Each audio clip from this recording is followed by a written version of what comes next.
The White House is urging House Democrats to support the deal ahead of tomorrow's expected vote, but a handful of members have yet to decide if they'll back it. Others are raising concerns over some provisions, including those new work requirements for food stamp recipients. Joining me now is one of those Democrats, Congresswoman Debbie Dingell of Michigan. It's always good to see you. Thanks for being with us. And we just heard Republican Congressman Scott Perry express his frustration about the process, saying that he feels the House has been forced into a position of negotiating against itself. You have expressed some frustration as well, saying that you felt like you were held hostage by this process. Now that you've had time to read the bill, ask questions of the White House about the provisions contained within it, do you still feel that way? What's your assessment of this compromise bill? First of all, I still feel like we're being held hostage. The fact of the matter is the country cannot default, period. And the consequences are scary, intimidating. We would be harming our economy for years to come, hurting seniors, veterans, children. I could go through the list. So default is not an option. But that's why we're being held hostage, because I am one of the people that has read all 100 pages of this bill. And I have been asking questions for 3 days. And there are things in this bill that I would clearly not support. I believe people, when you talk about the environmental provisions, which, by the way, why are they even part of this? People focus on the West Virginia pipeline and they focus on transmission. But I've read the bill and I have questions and I've raised it. I think it guts the heart of NEPA, which is considered the Magna Carta of environmental laws around the world. And I believe the communities have a right. Do I think the bill needs to be modernized? Yes, but I think communities have a right to have a say about their water, their air, their ground. And I think people don't understand what the potential consequences of it are. And two, when you talk about work requirements, I think they're raising the age for people age 50 to 54. Well, there's a group I'm really worried about, which is women who have had to leave the workforce during this pandemic. It's the sandwich generation. They're caregivers. The definition of a dependent that would be eligible is a child 1 to 6 or someone that is totally an invalid. They can't. So most seniors don't fall into that definition. Well, let me ask you this. Given your concerns, are you inclined to support the bill? Will you vote in favor? I'm still undecided because I know we can't default. I'm angry that we're in this position. I'm looking for answers to questions, and I'm talking to my colleagues. I'm talking to the White House, making it really clear about my concerns. President Biden had said for weeks, months in fact, that he would not negotiate on the debt. He said that as a matter of principle. Now he's effectively done that. He's negotiated on the budget. Should he have done that earlier? Was it a strategic mistake, a miscalculation by this White House to not start this process months ago?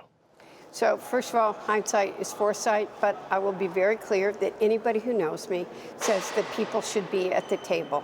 Compromise is not a dirty word. We need to be talking to each other and listening to each other. And quite frankly, if you look at the record, I said it a month ago when somebody asked me and probably got in trouble with some people. So I'm always the person that says, sit at the table, talk early, talk about the issues. In exchange for Republican support, the White House agreed to cap federal spending for the next 2 years. What does that mean in a practical sense? What should the American people expect?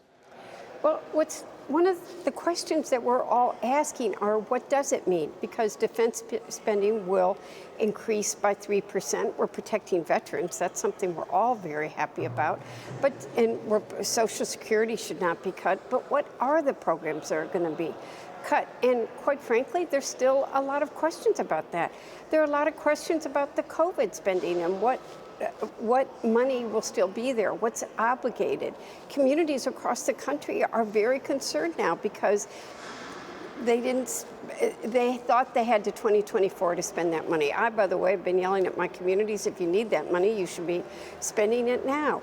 But I think there are a lot of questions, and that's part of the problem of the way that this has been done when we're down to last-minute crises that we know that we cannot not pay our bills, but we're making deals like this that should not be done. They should be part of regular order.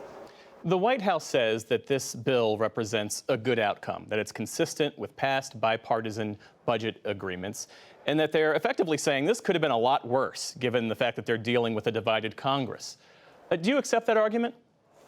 Well, when I'm in meetings, I get a lot of, this could have been a lot worse. This is what could have been in it.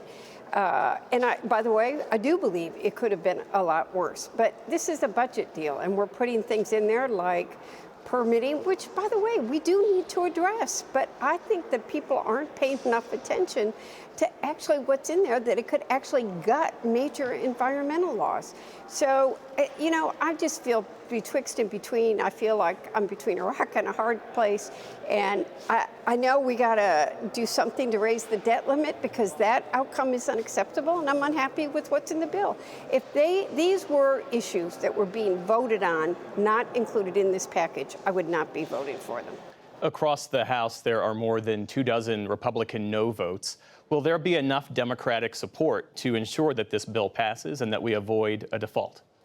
So to a person, I know that everybody in the Democratic caucus knows default is not okay. I think everybody is waiting to see how many Republicans are going to vote for this bill.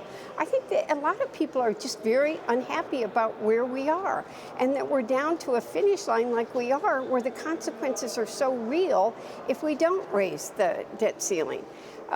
So I think there are a lot of unhappy people who know that we got to protect our country. Congresswoman Debbie Dingell, thank you for joining us this evening. We appreciate it. Thank you.